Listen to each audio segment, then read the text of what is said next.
kot yudo ka dok piny.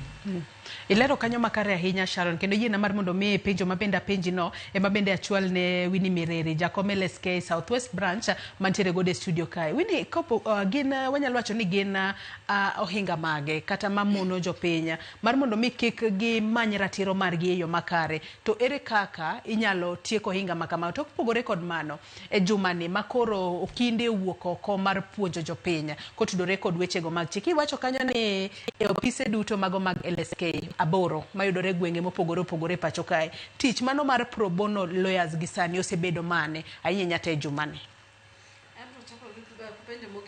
Jumani wa provide miluongo ni pro bono.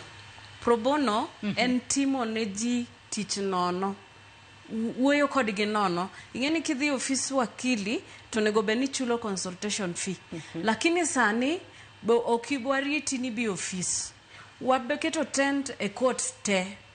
Waketo tent e court te kacha, wabedo kaka advocates to wariti mondi bi tipenjo penjo to walero ni nono ma ok chulo kata siling.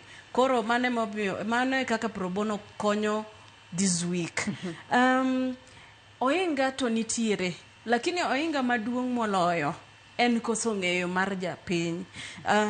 Koso ng'eyo kendo solution en mane kakipenjo.